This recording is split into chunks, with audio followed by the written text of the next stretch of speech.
In this story from the Daily Mail, ladies and gentlemen, upon interviewing several betting men in Las Vegas, they tell you it's Donald Trump. Donald Trump is where the money goes. You want to win money in Vegas? I'm telling you it's Donald Trump. Okay, I'm not literally telling you to go gamble. You shouldn't. But the betting odds for Trump have spiked.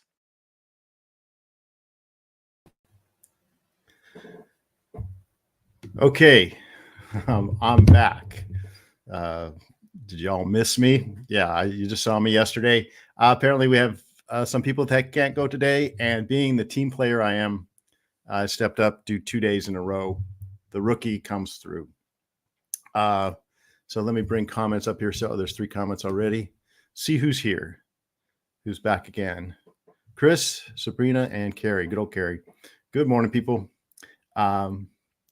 Yeah, so I'm taking the show again today, going solo. What I want to talk about, as you can see by the clip I just played, and by the headline, looking forward. Hello, Jacqueline. Glad to see you.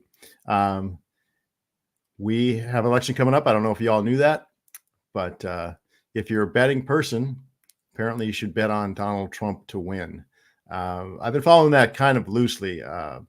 This is mentioned yesterday, if you guys caught the show yesterday, on Christian worldview and how you filter the news, is you have to find people who share your worldview and people you trust, listen to them for a while, see what they say, and then filter your news through people you trust that you know have worldview. And in order to do that, you need to know what your worldview is.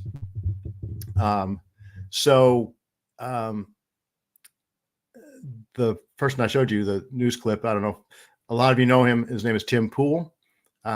He's huge on the internet right now in news. I caught him about 10 or so years ago. And you can tell he's a skater dude from Chicago. He's got the Chicago accent. He actually didn't share my worldview when I first started listening to him, but over the years, he's one of these people online that what online allows us to do is listen to people who are not beholden to traditional media, legacy media, whatever you call it, the mainstream media. He's one of the first to go against the trend and open up a space where you didn't have to have just one perspective. And he was a very liberal guy. And over the years, like a lot of guys you see online that started off liberal, the more they talked about issues and the more they allowed other voices to come in, conservative voices, the conservative voices may have made sense to them. And over the years, they have become much more conservative. Tim Pool is one of those guys. And so check him out. You'll definitely like what you hear.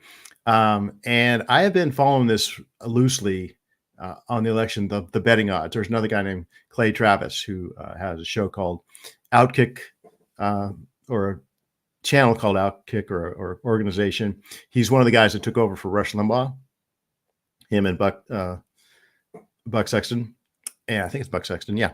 And so if you listen to the guys who took over for Rush, you know him, you know Clay. He's another guy that was a very liberal guy, but he got into alternative media, and he's become a conservative voice, a very effective conservative voice, obviously a very big conservative voice. If he took over for Rush, he's got Rush's platform. So,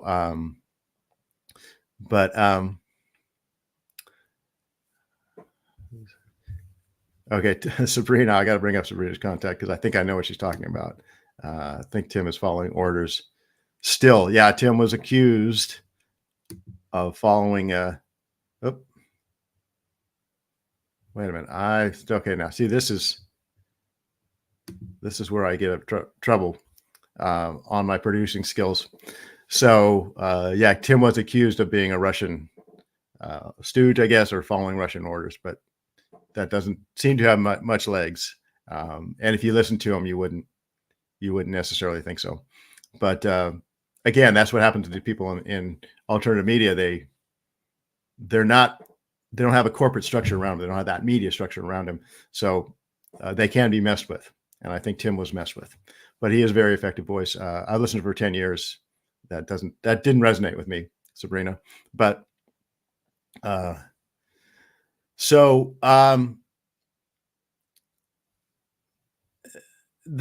is a bit of a red pill aspect to it. That's another comment Sabrina made. They took the red pill, but didn't take it per se. No, I think they red pilled. If you don't know what red pill means, watch the Matrix movie, and you have a choice. You can take the red pill and step out of the Matrix, or you could take what is either the blue pill, I think, or the green pill. I forget which one it was, but you could stay in the Matrix and just stay in your little drawer or whatever. Or I don't really remember the movie that much, but it is a red pill world. People are red pilling out of the mainstream media. They're red pilling out of what just going along with the powers that be. So, and Tim is one of those. I trust him, and it's been interesting to see his evolution from where he started as a liberal guy, and again to where he is now. And I've seen that in a lot of people I followed online over the years. They start off very liberal, and again, I think again, if you watch people for a long time, if you listen, you can pretty much tell who are the posers and who are not. And I've seen a lot of posers, but they're usually found out in some way, and they usually go away. Or they go back, they revert back to what they were. So we have between Clay and Travis and Tim Pool, they've been talking about the betting odds, and it's interesting. The betting odds are now on Trump. It was much closer. As a matter of fact, the betting odds were on Harris for a while. But as things get closer, part of it is her stumbling around in these interviews. She's been set up with a lot of interviews, and it seems like people don't think she's doing well. So the odds are growing in Trump's favor. I don't think the hurricane response helped at all either, but who knows? But it's interesting. One of the things that they say, that people that talk about these odds and where Vegas is going, where the betting market is going, it was a 50-50 proposition on the odds for a long time, only because the people who are giving odds and taking bets on the election, they all think Trump is going to get more votes. But the wild card is they weren't sure whether the swamp or the what's the term for the the deep state. They weren't sure the deep state was going to allow Trump to win the election. So who knows? Who knows? And my thinking was, well, I do think filter things through a Christian lens. How do I look at this? This is Las Vegas, and I like Tim's voice. Hey, you want the money? Yeah, you want to make some money? Hey, you bet on Trump, right? And that's because that's the gambling world. And my father was a mobster, or my grandfather was a mobster. My father was a son of a mobster. That's really how those guys talk.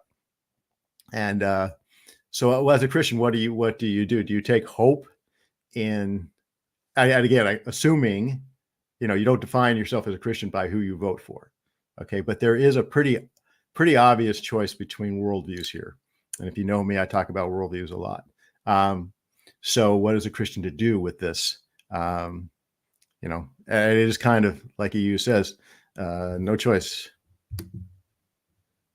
Trump, he's to do it. Okay. But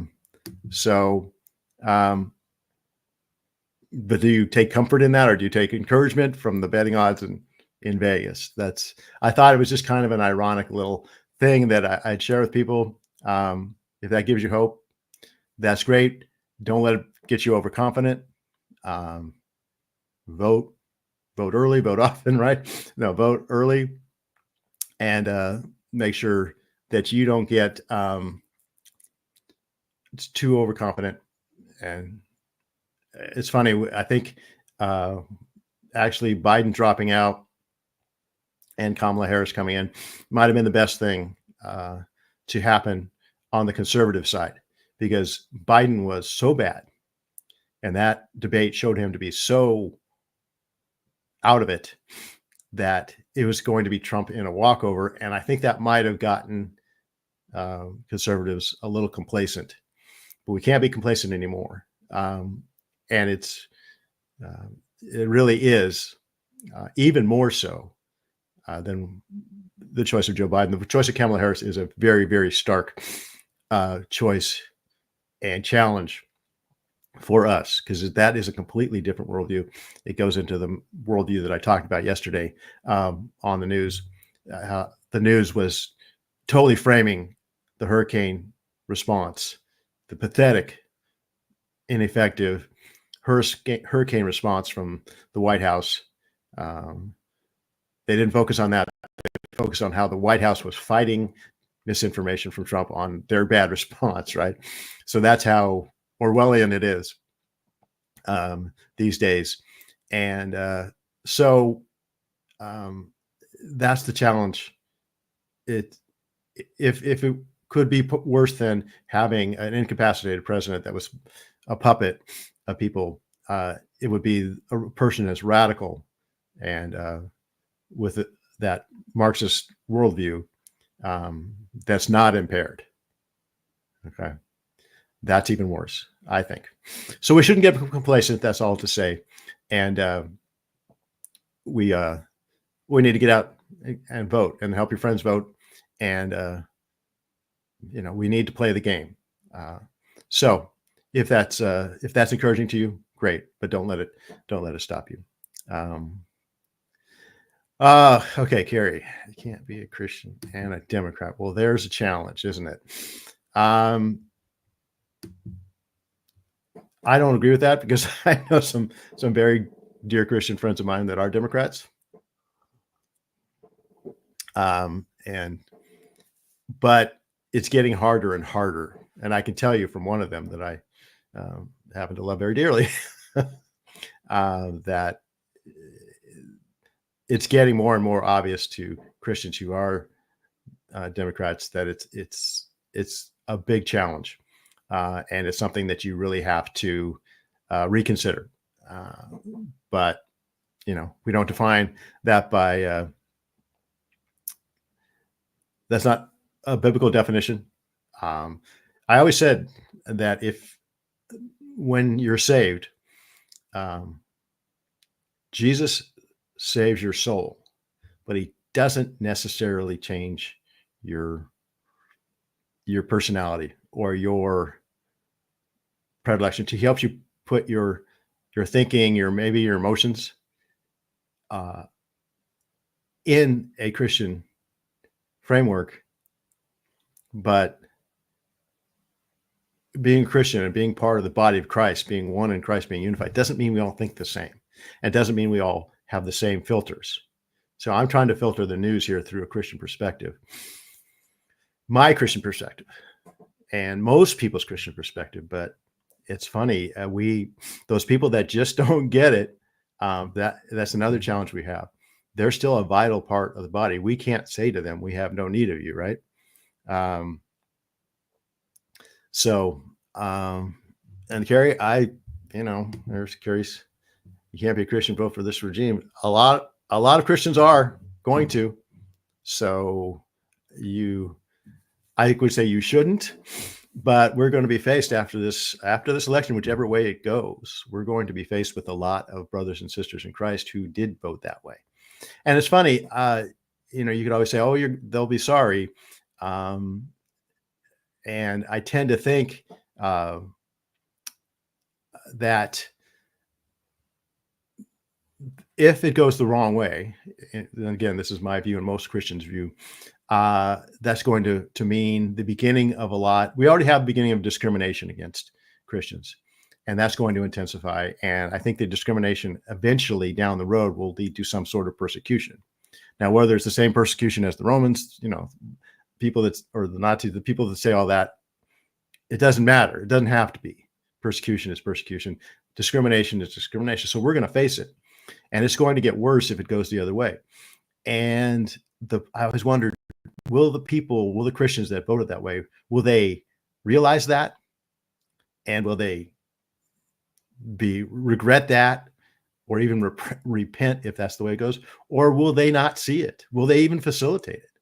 Because it's funny, what you vote for is very personal. There are people that just will not. There are traditional Democrats that just cannot vote Republican. It's a visceral thing. It's an identity thing. The way you vote is, I changed my affiliation when I was young, and I could do it then. When I was young, I was a Democrat mainly because my dad was a Republican, and I was just that kind of guy. I was a rebellious kid, right? Well, if dad's a Republican, if dad's got an R by the side of his name, I'm going to have a D, because I know more than my dad. That's for sure. At 21 years old, my dad didn't know anything, and I knew everything. And it's funny how the old saying is, the older you get, the smarter your parents get, right? And yes, Carrie, that's abortion is my reason. Yes, that is a huge part of it. But the ability of people to turn off that is going to be interesting to see. So anyways, that's those are my thoughts. I just thought I'd share that according to Vegas, according to the guys in Vegas, it's going to be Trump. You take that with whatever size grain of salt you want. And I also wanted to tell, since election is coming, I want to tell a local kind of California story.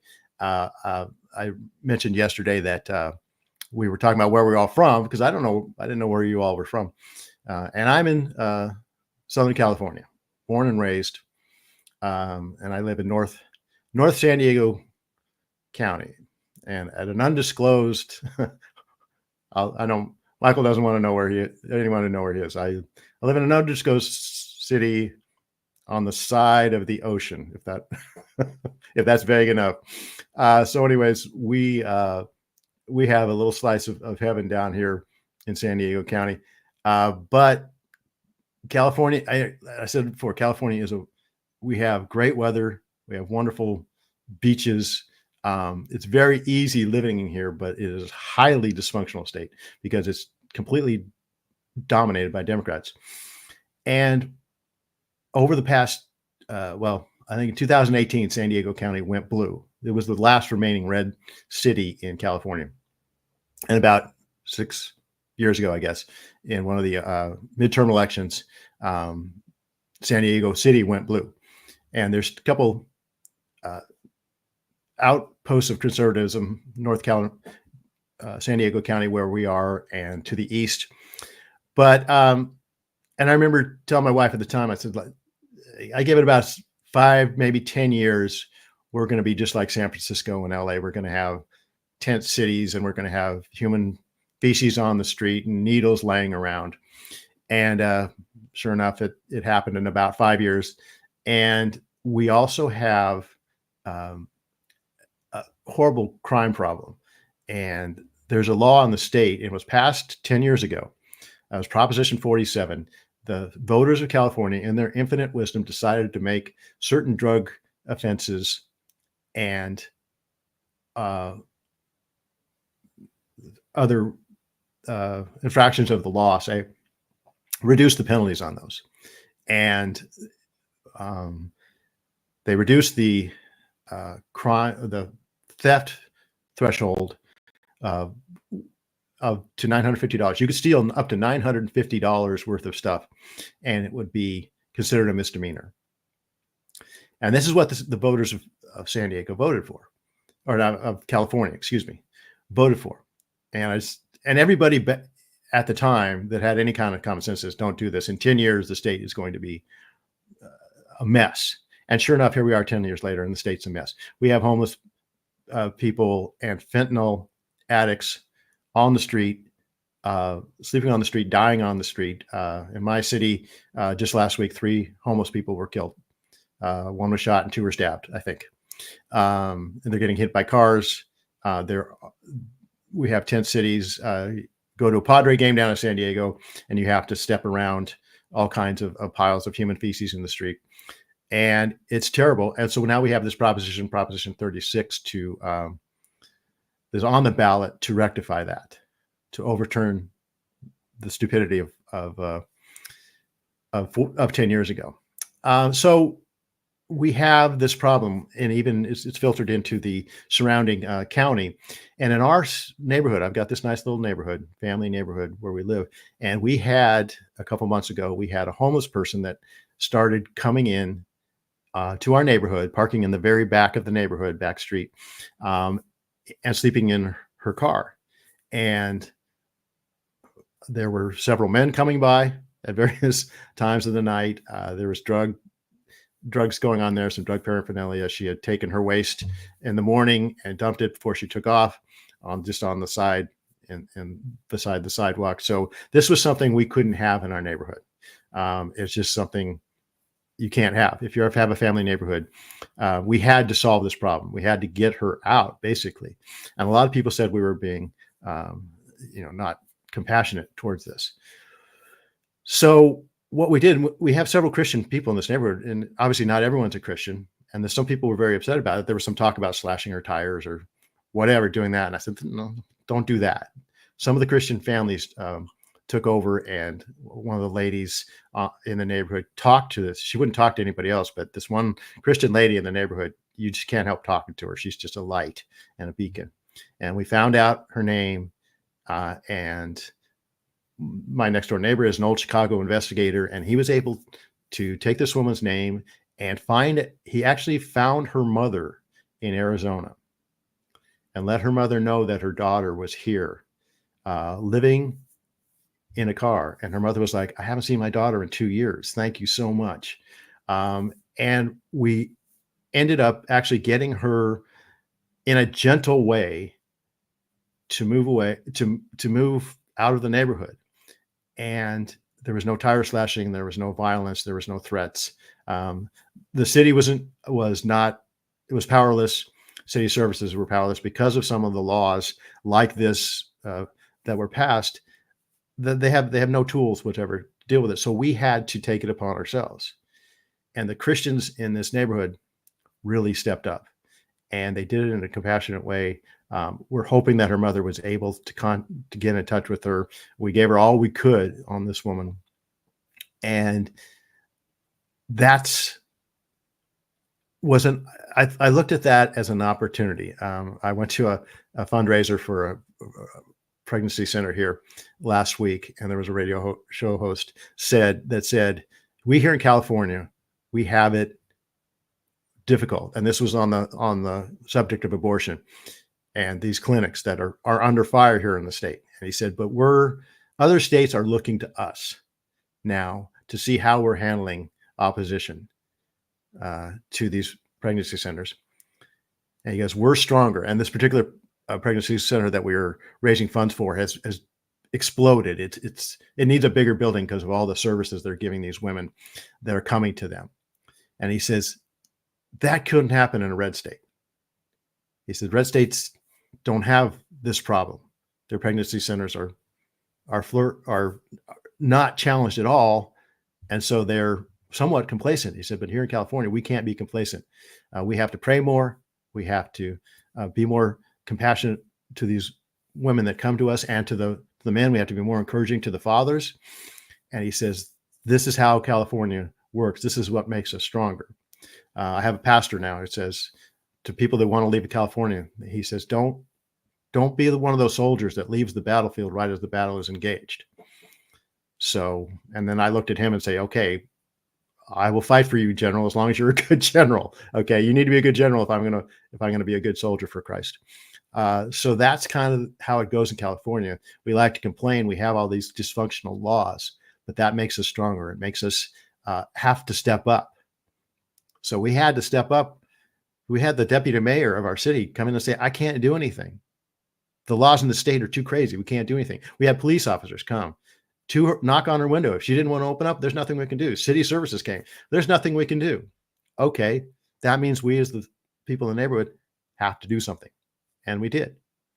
And again, the Christian people shine light in the neighborhood and led in a very compassionate way. And we're just praying that this woman's mother found her and that she gets the help she needs, because that was her only hope. So, and again, a pregnancy center here is thriving because of the opposition, because people have stepped up. So that's kind of the idea. That's my very California story. And don't get me wrong, I'm still this proposition coming up, Proposition 36, that will reverse the old proposition 10 years ago. It's probably going to pass because everybody in the state is saying this. It sounds like from some of the comments you guys have heard about this, and you've seen the videos of people ransacking stores, right? Or people standing on the zombie people standing on the street corner, not able to move because they're so high on fentanyl. That is really what's happening here, and people are going to fix it. Excuse me, even in the state, the non-Christian people in the state. But the thing about California is it makes that we are engaged in the battle here. The battle is just beginning. It's mostly skirmishes now.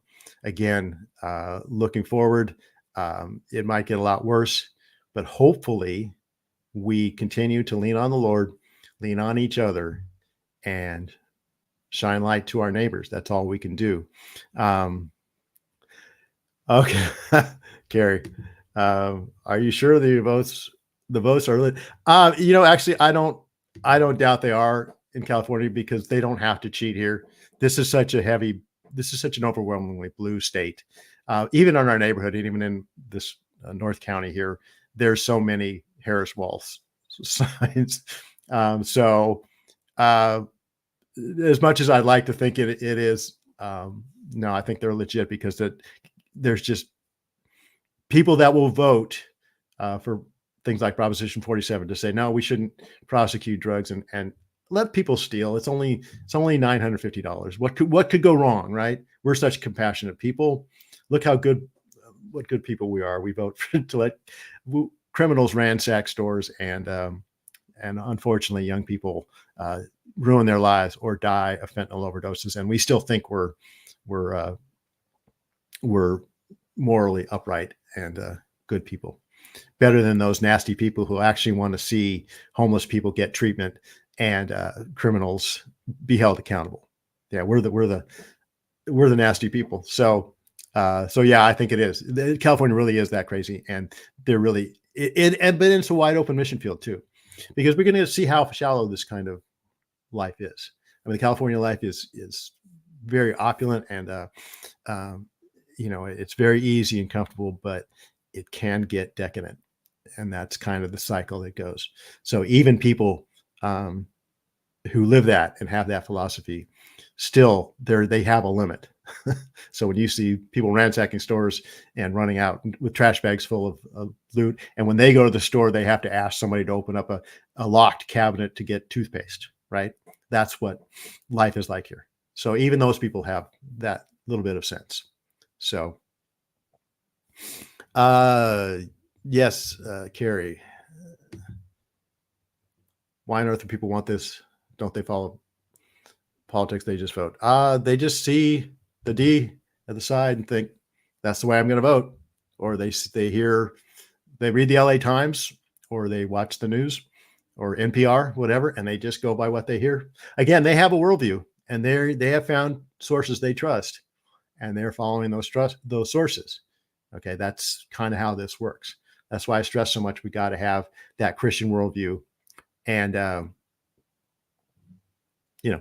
that's how we go forward. So right. So let's see. We have some more. Just in the last minute here. My aunt moved to Cali to San Antonio. Okay, I don't blame her. Like I said, I don't look down my nose at anybody that left the state. Like I said, we have thought about it too, but I'm going to take my pastor's advice for now. I'm not going to leave the battlefield as the battle is engaged. And again, as long as we have good generals leading us that are faithful to the commander in chief, right? If you could take the analogy all the way, right? So that's the situation. That's the California report. Again, we've got the odds in our favor. If you have that certain worldview, which I hope you guys do, according to Vegas, that's the odds. So take that as encouragement. Thanks, guys. See you in a couple weeks, probably. I won't be here next week. Bye.